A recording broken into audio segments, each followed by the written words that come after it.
Radyo Pilipinas. Radyo Publiko. Radyo Pilipinas. Radyo Publiko.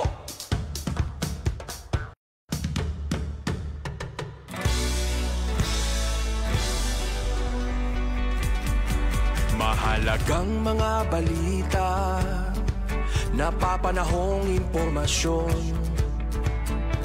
Kami ang inyong gabay pag may bagyo at sakuna. Serbisyo ng gobyerno kapag may nangangailangan. Mga proyekto ng Pangulo, damang-dama ang pagmamahal niya. Tulay ng mga hinaing, ang problema ng bayan ating lulutasin. Tulay sa himpapawid, tulay ng pagbabago. Radyo Pilipinas, Radyo Publiko. ng bagong Pilipinas. Radyo Publiko. Radyo Pilipinas, Radyo Publiko. ng bagong Pilipino. Mga proyekto ng Pangulo, damang-dama ang pagmamahal niya. Radyo Pilipinas, Radyo Publiko. ang boses ng Pangulo.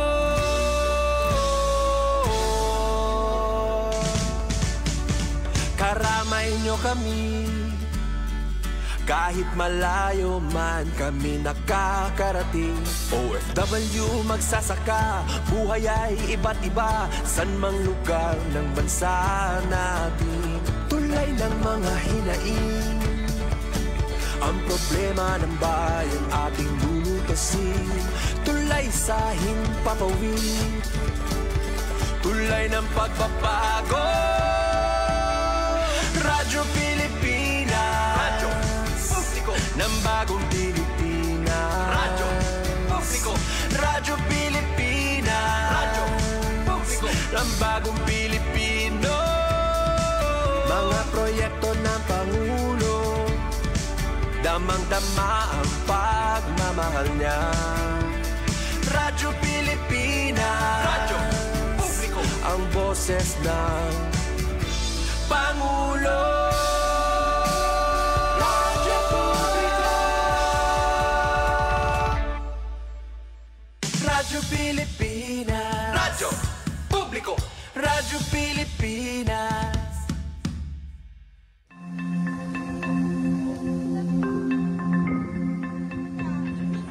Taon-taon, ang Bicol ay dumaranas ng matitinding kalamidad. Mga bagyo, malalakas na pag-ulan, at ang patuloy na banta ng Bulkang Mayon. Ang mga pagsubok na dulot ng kalikasan ay hindi biro. Ngunit, ang lakas at katatagan ng mga Bicolano ay patuloy na nagsisilbing liwanag sa dilim. Sa kabila ng mga pagsubok, ang mabilis na interbensyon ng gobyerno sa ilalim ng bagong Pilipinas sa pamumuno ni Pangulong Ferdinand R. Marcos Jr. ay nagsilbing pangunahing lakas para sa mabilis na pagbangon ng mga komunidad sa Bicol. Mabilis ang koordinasyon ng national at local government upang matulungan ang mga tao sa kanilang pinakamahalagang pangangailangan, pagkain, tirahan, at medisina. Ang pamahalaan ay hindi lang nagbigay ng agarang tulong. Sa ilalim ng pamumuno ni Pangulong Ferdinand R. Marcos Jr., nagsimula ang malawakang rehabilitasyon at mga proyekto upang muling buuin ang mga lugar na sinalanta. Ang mga hakbang ng gobyerno ay hindi tumigil sa relief efforts lamang. Isinulong din ang mga proyektong pang-infrastruktura mula sa mga evacuation centers at tahanang ipinatayo muli hanggang sa mga bagong kalsadang mas patibay at handa sa mga kalamidad. Kasama na rin ang mga pagsasanay para sa disaster preparedness upang matulungan ang bawat komunidad kung paanong maghanda sa hinaharap. Ang mga hakbang na isinasagawa ni Pangulong Ferdinand R. Marcos Jr. at ng kanyang administrasyon ay nagsisilbing gabay at tulong sa mga lugar na tinamaan ng kalamidad. Sa bawat pagsubok, ang gobyerno ay patuloy na tumutugon upang siguraduhin ang bawat Bicolano ay may pag-asa at pagkakataon sa hinaharap. Kasama ang buong puwersa ng Presidential Communications Office sa pangangasiwa ng Radyo Pilipinas Albay, Radyo Pilipinas Virac, Radyo Pilipinas Naga, Philippine Information Agency at Philippine News Agency. Ako po si Paul Hapin at ito ang Boses Kan Bicol para sa makabagong Pilipinas.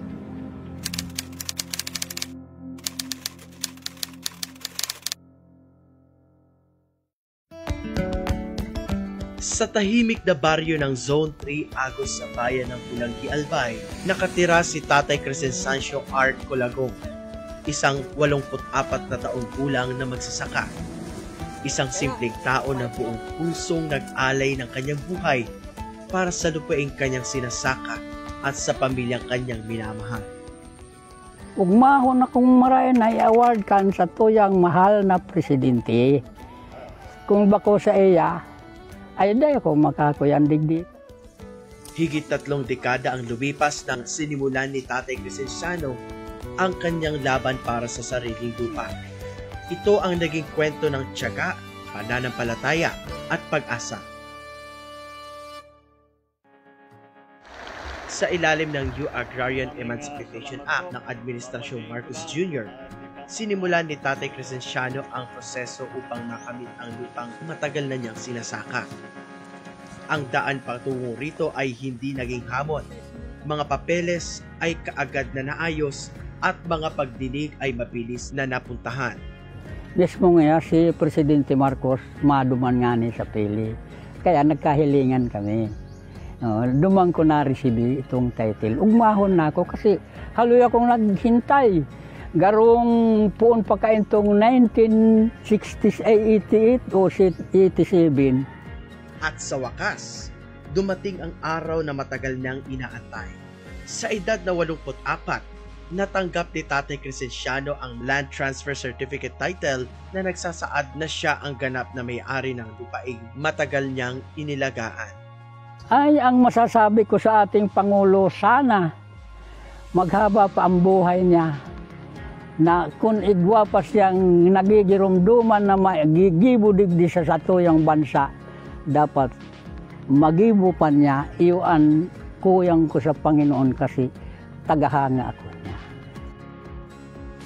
Sa labis na paghanga at pasasalamat kay Pangulong Ferdinand R. Marcos Jr., pinalayawan ni Tatay Crescencio ang kanyang panganay na anak bilang bongbong.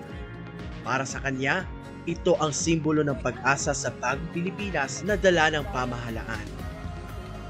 Ang nangyari ka ito, 1972, budoy-budoy pa yan si Presidente Marcos, naging tagahanga ako niya. July 7, nanganak si Mrs. Itong panganay ko, lalaki.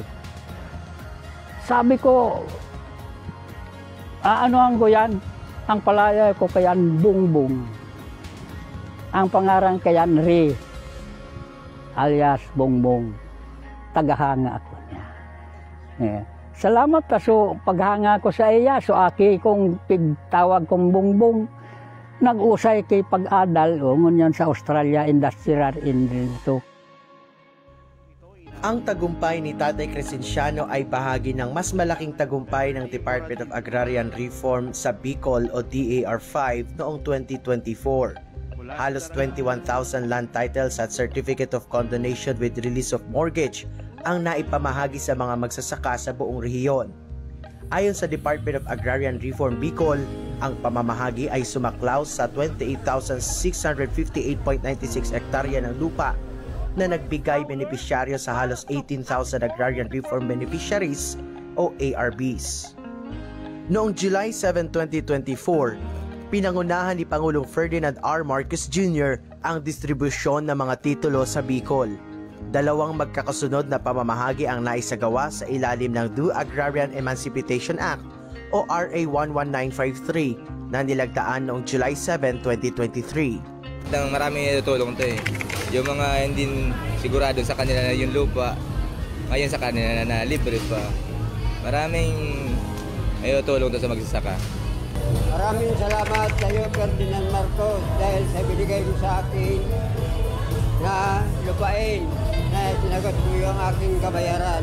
Salamat po, Ferdinand Marcos. Masaya po. Nagpapasalamat po ako kay President kasi na-awardan po kami ng ganito na kahit kamahirap po kaming tao, may nagbigay po sa amin na pang-ano po sa aming pamilya. So it is really favorable to the Bicol region, to our farmers. Kasi hindi na nila kailangan magbayad ng utang. Ang kwento ni Tatay Crescenciano ay salamin ng tagumpay ng pag-asa na dala ng reformang agraryo sa Pilipinas. Isa itong paalala na sa kabila ng lahat ng hamon, ang pagsisikap, pananampalataya at suporta ng gobyerno ay nagbubunga ng tagumpay.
Ang lalawigan ng Albay, isa sa mga lalawigan na madalas dapuan ng kalamidad sa Pilipinas. Sa bawat sakuna, libu-libong buhay ang naaapektuhan. Ngunit ano ang kwento sa likod ng mga numerong ito? Ano ang mga pagsubok na kinakaharap ng mga Albayano? Sa datos ng Albay Public Safety and Emergency Management Office, tuwing may bagyo, higit 560,000 katao ang naaapektuhan. Malalakas na hangin ang sumasalanta sa 78,000 pamilya at mahigit 72,000 naman ang natatamaan ng pagbaha. Kung magka-tsunami, tinatayang aabot sa 35,000 hanggang 45,000 katao ang malalagay sa panganib. Sa oras ng landslide, 20,000 katao ang kinakailangang lumikas. Tuwing nag-aalboroto ang Bulkang Mayon, 100,000 individual ang dapat lumikas. Kasama dito ang banta ng lahar na maaaring magdulot ng mas malawakang pinsala. Subalit ang mga bilang na ito, ang mga numero ng kalamidad, ay hindi lamang mga estatistika. Ang mga numerong ito ay mga kwento ng buhay, ng pamilya at ng pangarap. Bawat bagyo, bawat lindol, bawat pagsabog ng bulkan, may likod na kwento ng tapang, pag-asa, pagkakaisa at higit sa lahat, pagbangon. Kaya't sa kabila ng mga hagupit ng kalikasan, hindi nagkukulang ang gobyerno sa pagtulong.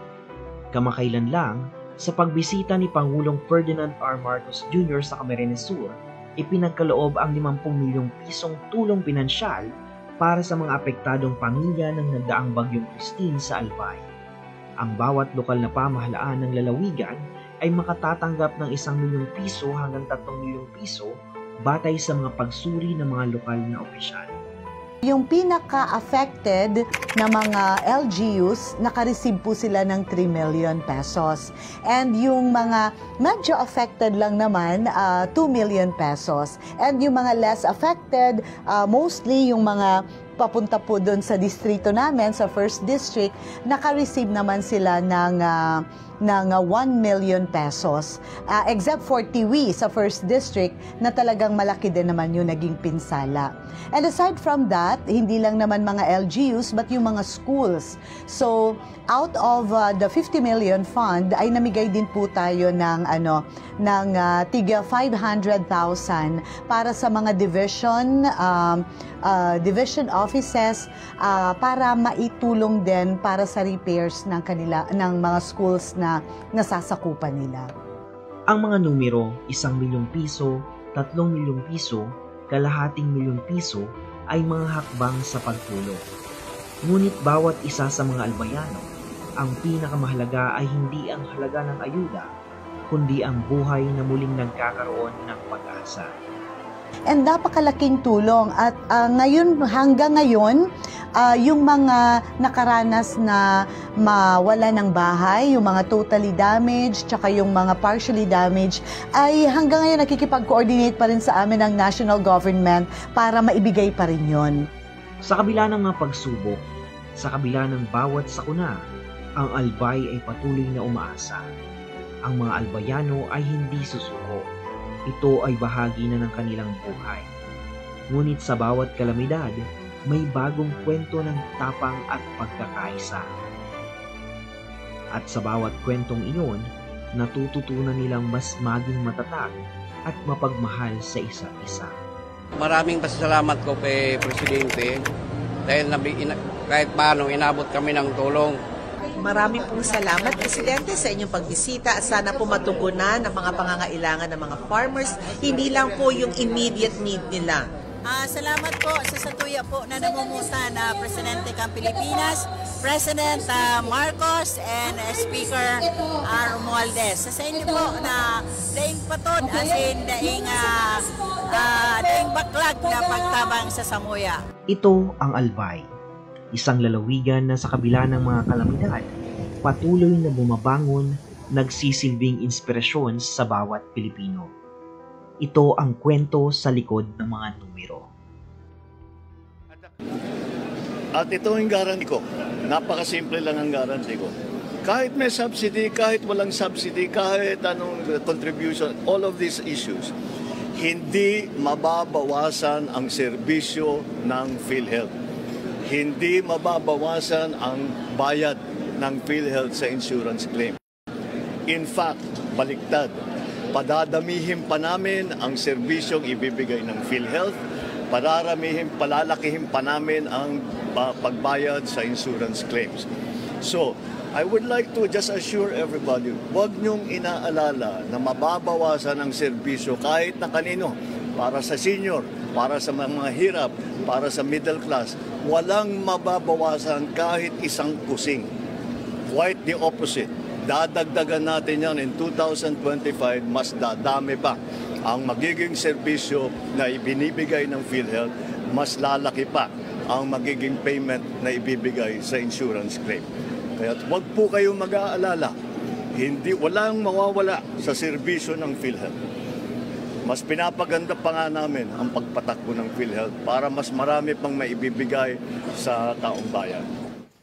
I once again call on the NDRMC and all other concerned agencies and the LGUs, always our first responders, to continue working together to develop innovative solutions that are science-based, that are sustainable, and are future-ready, and establish clear guidelines for more effective disaster response. Sa ilalim ng matayog na bulkang Mayon, ang bayan ng Kamalig Albay ay patuloy na nakaharap sa isang mahirap ngunit makulay na realidad. Bagaman nasa alert level 1 pa lamang ang bulkan, ang mga residente at mga lokal na otoridad ay hindi nag-aalangan sa pagiging handa. Sa kabila ng tila katahimikan ng bulkan, may isang pasilidad ang nagsisilbing kampo na handa sa anumang posibleng pagtaas ng aktibidad ng bulkang Mayon. Ang kanilang misyon, mapanatili ang kaligtasan at zero casualty record ng bayan sa kabila ng mga natural na panganib. Ang pinaka-inspirasyon natin kasi gusto natin talaga zero casualty. Then, one response lang kaming area namin para naman yung pagtugon natin doon sa pangailangan ng mga komunidad natin. Isa lang, kaya nandito na tong building na to para dito din talaga manggagaling lahat ng response natin. Mag-rescue, even during calamity, nandito tayo. Mga 24/7 ang operation natin dito. Isang mahalagang hakbang ang isinagawa noong Oktubre ng nakaraang taon.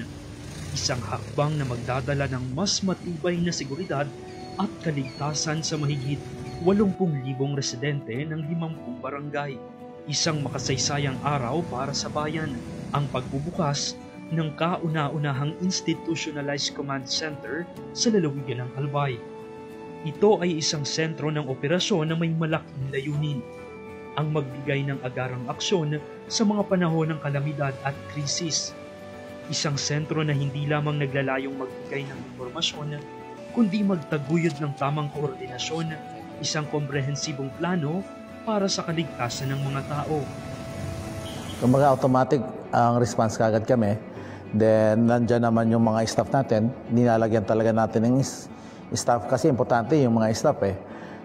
Siyempre then yung communication nandiyan din.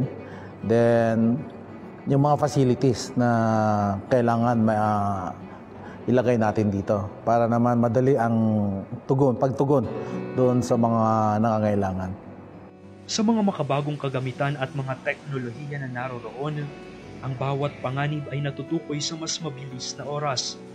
Ang mga buhos ng ulan, ang malalakas na hangin, pagragasan ng lahar mula sa bulkan, ang mga senyales ng isang paparating na sakuna, lahat ng ito ay pinagmumulan ng aksyon mula sa command center. During calamity, even typhoon, even during ngayon, alam natin, nasa alert level 1 pa. Kumbaga nandito lahat ng monitoring, yung mga humingi during may mga aksidente, dito na rin nanggagaling, 24/7 yun. Kumbaga nakikita natin, madali ang response sa mga kababayan natin. Kasi nandyan ang mga tao. Then syempre, yung capacity ng mga tao natin, yun ang pinaka-importante din. Kung may tao ka man, wala naman sila capacity to response, mahihirapan pa din tayo. Then yun, cooperation ng bawat nandito sa MDRR. Sa Kamalig, hindi lang ang mga tao ang naglalakbay sa landas ng seguridad at kaayusan. Sa bawat hakbang, bawat desisyon at bawat pagtulong, ang Kamalig Command Center ay nagsisilbing simbolo ng pag-asa, ng pagkakaisa at ng isang bayan na may matatag na pagtugon sa bawat hamon ng buhay. Naniniwala po tayo doon sa programa ng Presidente, ang Bagong Pilipinas, kasi gusto rin makakita ang ating Pangulo ng mga magandang programa. Kaya even dito sa lokal na gobyerno ko, open sa mga department na maggawa o sumagawa ng mga bagong pamaraan ng pagtulong kung paano ma-improve ang ating serbisyo. Kasi yung naman ang natin, may mga ginagawa na din tayong tama, pero kailangan pa rin natin i-improve ang ating mga facility, ang ating proseso para mas madali at maramdaman ng tao. Sa isang bagong Pilipinas, ang bawat buhay ay mahalaga at sa ilalim ng gabay ng Kamalig Command Center, ang kaligtasan at kapakanan ng bawat residente ay palaging nauuna.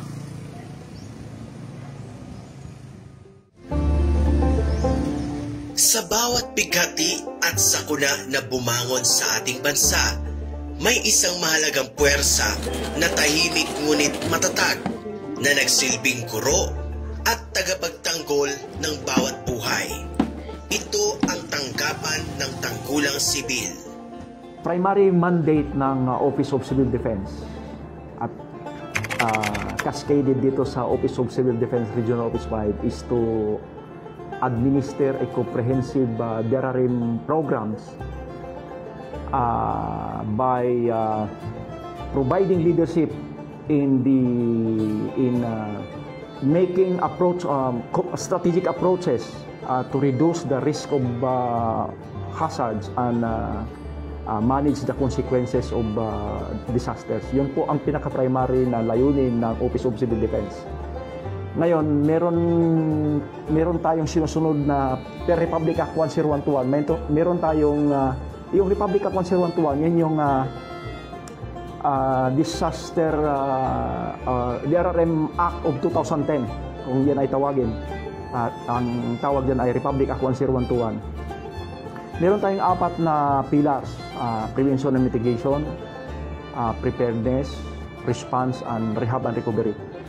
Yung pinaka-objective natin dito sa Office of Civil Defense Regional Office 5, of course sa ibang regional offices, is zero casualty.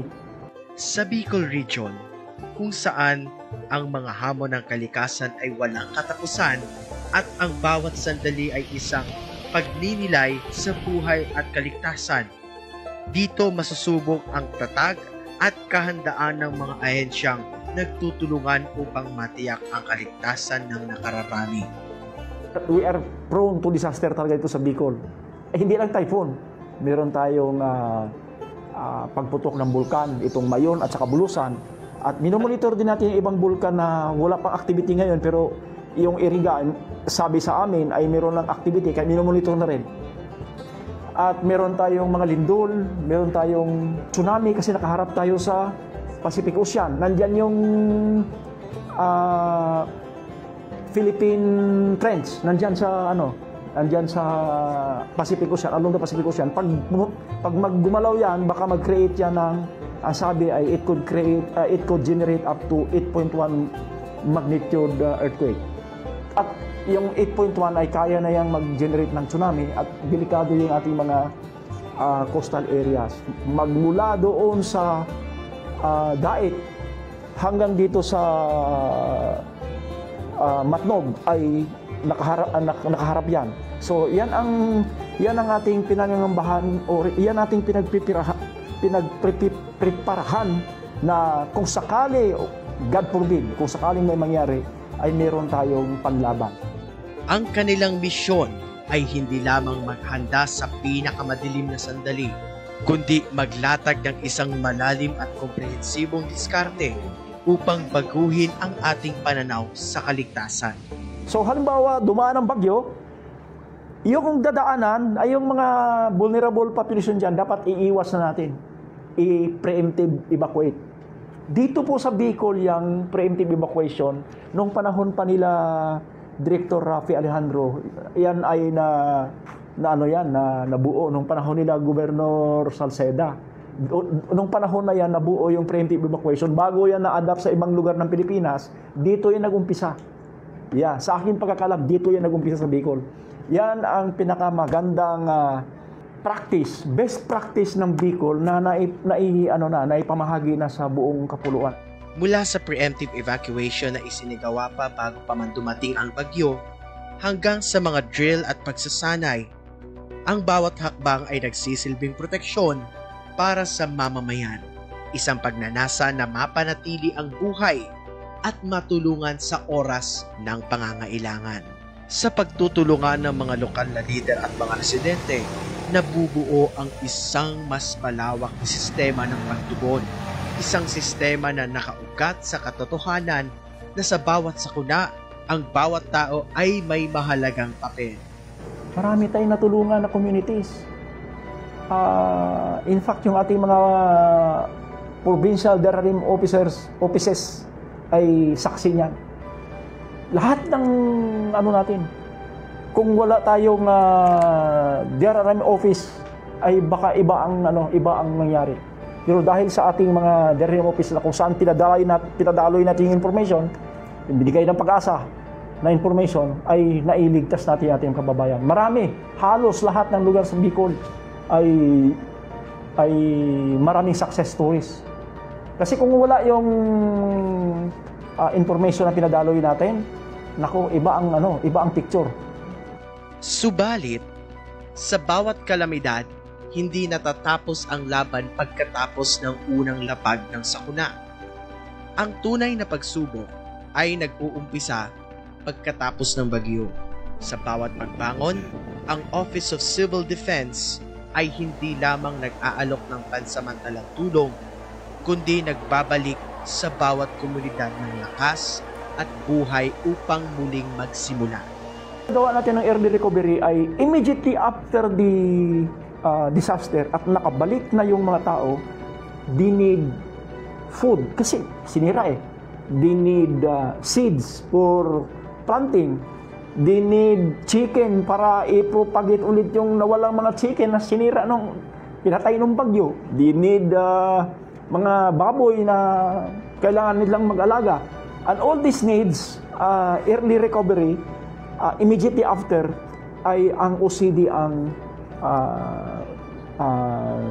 namamahala. So, this is to make sure na yung ating mga kababayan ay mabigyan ng kakayahan na mabubuhay ulit. Ang rehabilitasyon ay hindi lamang tungkol sa pag-aayos ng mga sirang bahay, kundi tungkol sa pagbabalik loob ng mga pangarap at mga kabuhayan. Sa pamumuno ni Pangulong Ferdinand R. Marcos Jr., inusisa ang pagpapalabas ng malaking pondo para sa muling pagbangon ng bawat komunidad. Gayon din, mapunuan ang iba pang pangangailangan ng tanggapan. Gumamit na ng pera galing sa Office of the President para punuan yung pangangailangan natin sa disaster requirement. Sa Bicol, sa kabila ng lahat ng bagyong dumaan, patuloy na sumisikat ang araw. Sa bawat hakbang ng pagbangon, natutunan nilang hindi ang kalikasan ang kanilang pinakamatinding kalaban.